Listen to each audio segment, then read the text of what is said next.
Hello, I'm Melike Şimşek. I'm a psychologist and I work in the Green Crescent centers. Well, it's an honor for me to be here in this symposium, and I'm very excited. I will be talking about psychosocial treatment approach in terms of addiction. What do we do? Well, when our patients come to our clinic, they decide to quit and they are on the way of being improved.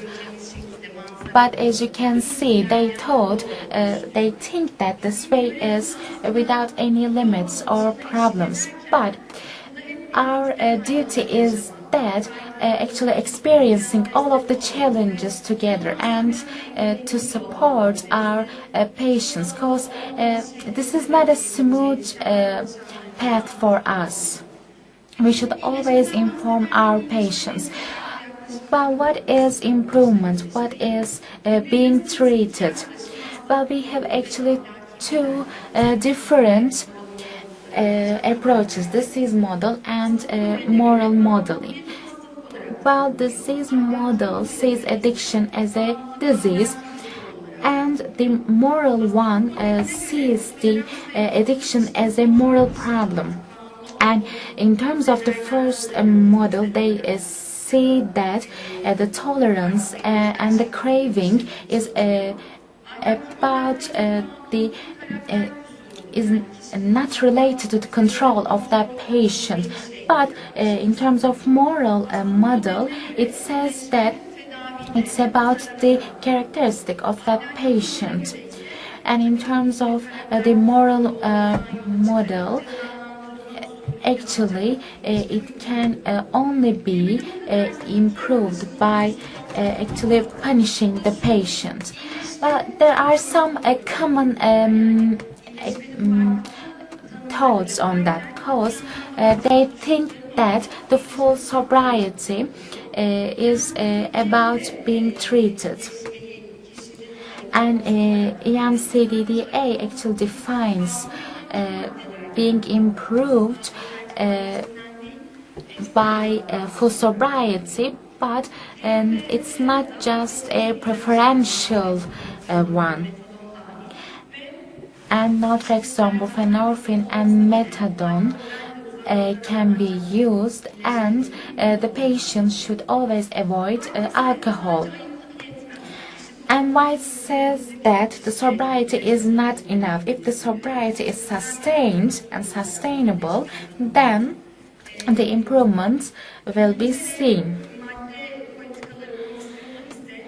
Well, the England Commission of Addiction says that, the UK Drug Policy Commission says that, I think monitoring about addiction is required, and the patient should be included in the public life.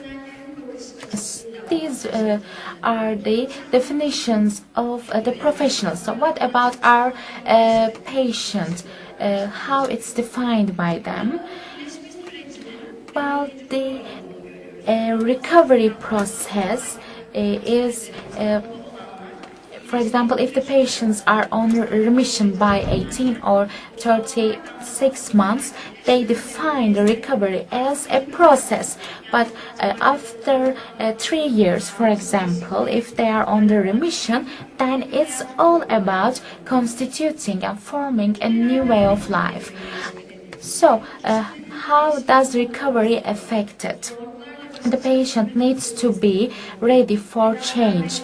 The patient should be self-sufficient. The expectations from the treatment, social support, and other coexistent problems related to addiction, and the thoughts on life are the effective factors on treatment. Our object is to make the patient stay sober, but we actually try to recreate these social responsibilities of that patient, and we have some steps on that. Firstly, the patient should understand that this is a disease, and the patient should be informed in all of the processes. The patient should accept the processes, the psychotherapy, the familial support, maybe support groups may be recommended. The care should be sustained. And the most important thing as the patient is actually the patient wants to change the way of life and the environment. So let's focus on the cognitive behavioral therapy.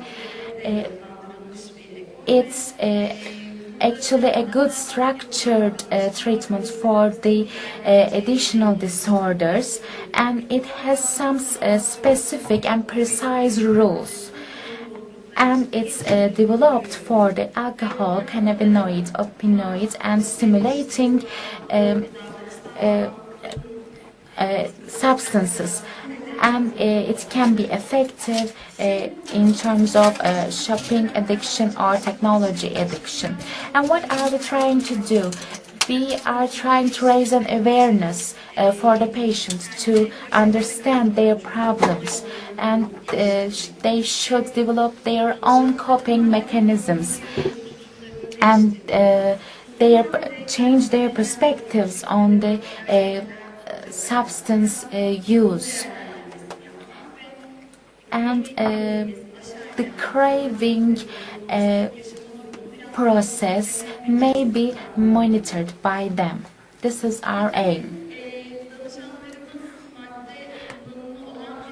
Well, our patients uses substances very frequently, so they actually have their best memories while using their substances, and their actually surroundings are filled with substance users too. So we are trying to change all of the understanding scheme of the patients, and we are trying to develop their communication skills. Well, in the Green Crescent, we have a notebook, and it's called the Change Notebook. And actually, when we look at the research, we see that homeworks work very well. But in time, it's not about like homework. It's about that persons, that individuals' own understanding about the life, about the perspective on the substance use. And we see that if our patients use this notebook frequently, then it changes the course of the treatment positively. Another approach is the motivational meeting. Well, our aim is, by using this method, we are trying to understand the ambivalence of them. We see open-ended questions, and we support their own self-sufficiency. And we have a reflective listening, and we have actually summarize. Well, it's not about the solution of the problem, it's about the problems of the patients. Well, we have an awareness, mindfulness-based therapies. These ones are used very commonly in the recent years. Well, in this one, the mindfulness, sustainable being in that moment are the main themes of that therapy. And I think it's very helpful for our patients, and in the long-term recovery we have a better coping mechanisms. And it's not just actually Ellen Marlatt has a very good research on mindfulness therapies.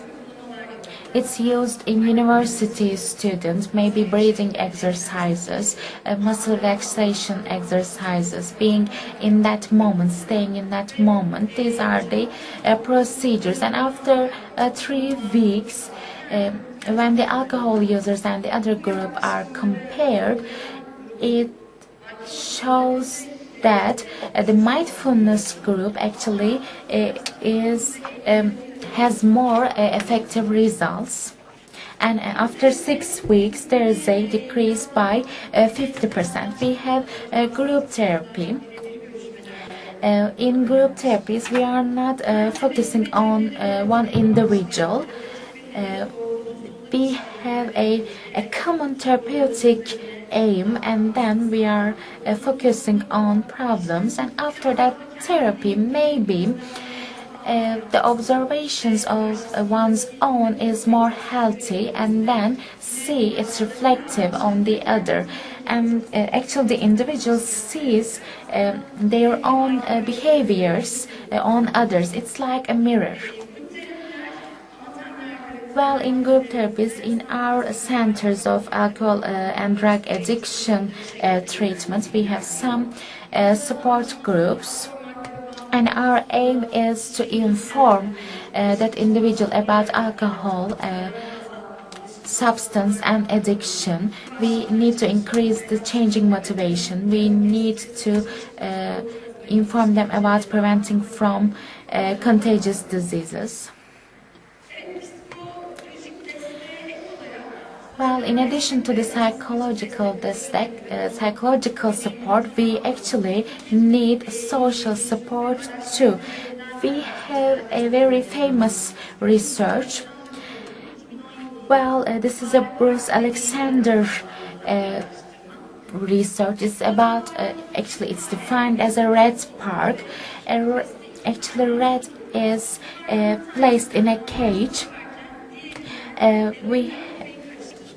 One of the cups have water, and one of the cups have heroin, and the actually rat drinks that heroin but after that we have some balls, we have tunnels, we have more rats added to that cage. The mouse is not alone anymore, but when compared with we still have 2 cups. One of them is filled with substances, and one of them is filled with water. And after creating this social environment, the rat is no longer inclined to that substance cup. So it shows that if we support our patients, if we change their way of life, then the avoidance rate will be much higher. While the psychosocial support should be accessible, it should be given by an expert team.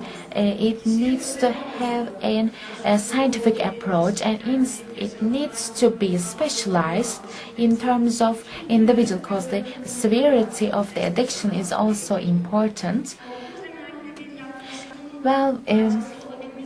Well, for the patient to be a part of the public, it needs to be a part of clinic or legal systems, and then we should also support the other problems that are coexistent.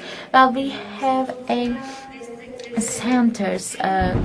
We give a psychosocial support. And after detoxification, we still give support, especially for mental disorders, especially for cravings, and communication with family is also important as a complementary method. The reparticipation of that individual in a social life or employment is also important. And I think in a few months we will have a new model called the Green Crescent Rehabilitation Model, and we will have a more comprehensive approach to addiction. Well, lastly, I would like to show you some results in our center.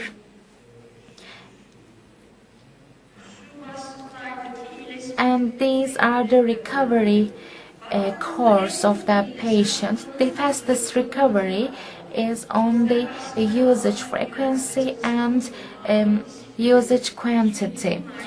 Now we have some other ones like family relations or participation into life, but these are actually improving less rapidly than others, and we should think of it in the treatment process.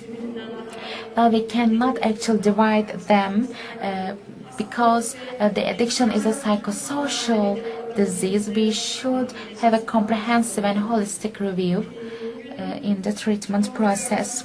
I think today you see our book, and after the panel we will distribute this book. If you need to have detailed information about this, we have a section called treatment modalities. Thank you for your attention.